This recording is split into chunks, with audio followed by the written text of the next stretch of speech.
Shalom dan selamat pagi.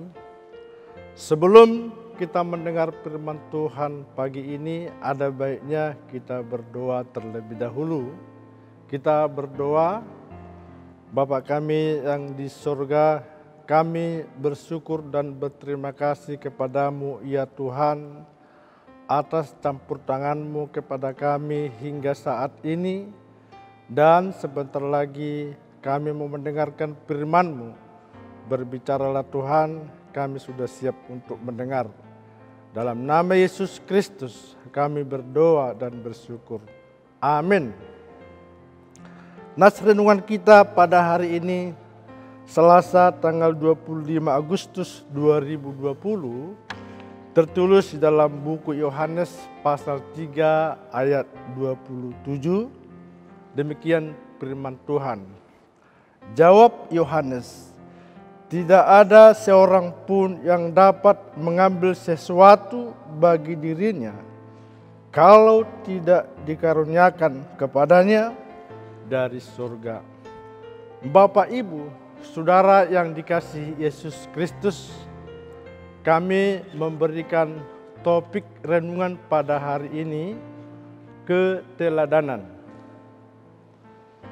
Siapakah Yohanes Pembaptis? Yohanes Pembaptis tentunya kita sudah tahu. Ialah suara yang berseru-seru di padang gurun. Ia juga menyerukan pertobatan dan pembaptisan untuk menuju pengampunan dosa. Dia sangat mengetahui posisinya bahwa dia adalah pendahulu atau perintis jalan bagi Mesias. Yohanes Pembaptis sangat berani. Dia menegur orang banyak dan berkata keturunan ular karena kelakuannya. Tidak hanya itu, dia juga menegur seorang raja, Raja Herodes, atas kelakuannya. Dia tidak peduli nyawanya. Sejak Yohanes Pembaptis tampil, banyak orang berkerumun tentang dia dan ingin tahu siapa sebenarnya dirinya. Yohanes Pembaptis selalu menekankan bahwa dia bukanlah Mesias, melainkan dia hanya perintis jalan buat Yesus Kristus. Yohanes Pembaptis sadar siapa dirinya. Dia menyebut bahwa dia harus makin kecil dan Tuhan harus makin besar. Itu salah satu keteladanan yang perlu kita contoh dari Yohanes Pembaptis. Dia tidak memakai momentum ini untuk mencuri kemuliaan Tuhan. Dia juga tidak memakai momentum ini untuk mengatakan dirinya hebat. Tapi dia berkata, Yesus harus makin besar, tetapi aku harus makin kecil.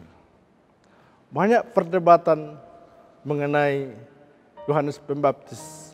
Pada renungan hari ini, dia menegaskan, tidak ada seorang pun yang dapat mengambil sesuatu bagi dirinya kalau tidak dikaruniakan kepadanya dari surga. Hanya karena kasih karunia atau hanya karena dikaruniakan dari surga, maka dia mampu untuk melakukan segala sesuatu. Itulah harus kita contoh. Yesus juga memberikan penilaian terhadap Yohanes Pembaptis karena kerendahan hati dia dan keteladanan dia. Yesus berkata bahwa di antara mereka yang dilahirkan oleh perempuan tidak ada seorang pun yang lebih besar daripada Yohanes Pembaptis. Lukas 7 ayat 28. Itulah yang harus kita teladani. Sama halnya dengan Yesus di saat melayani di bumi ini. Dia tidak mempertahankan keilahiannya. Malah dia mengosongkan diri, memilih sebagai seorang hamba, bahkan manusia. Dia rendah hati, lemah lembut, dan dia setia sampai mati, bahkan mati di kayu salib. Sehingga Allah Bapa mengaruniakan kepada dia nama di atas segala nama, yaitu Yesus Kristus, supaya semua orang bertekuk lutut kepadanya, baik yang ada di langit, di bumi, dan di bawah bumi. Dan semua lidah mengaku kepadanya bahwa Yesus adalah Tuhan. Demikian keteladanan Yesus yang perlu kita contoh atau kita tiru. Ada banyak hal keteladanan yang pernah dilakukan oleh Yesus. Kami mencatat, inilah sebagai renungan kita, inilah sebagai respon kita dalam hal meneladani atau dalam hal Yesus sebagai teladan bagi kita. Maka kami mencatat di sini yang harus kita teladani adalah satu, teladan menghadapi penderitaan. Teladan pengampunan. Teladan kerendahan hati. Teladan kemurahan hati dan berbelas kasihan. Teladan tidak mau berkompromi dengan dosa.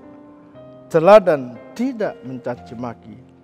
Teladan kesabaran dan kelemah lembutan. Teladan percaya dan berserah diri kepada Allah Bapa, Anak dan Roh Kudus. Teladan saling mendoakan. Itulah teladan yang harus kita contoh dan ikutlah Yesus. Amin. Kita berdoa. Bapa Surgawi, ajari kami mengerti firman-Mu. Jadikan kami teladan dalam hidup ini, agar kesegambaran dan keserupaan Yesus Kristus makin nyata dalam hidup kami. Jadilah kehendak-Mu dalam hidup kami masing-masing. Dalam nama Yesus Kristus kami berdoa dan bersyukur. Amin.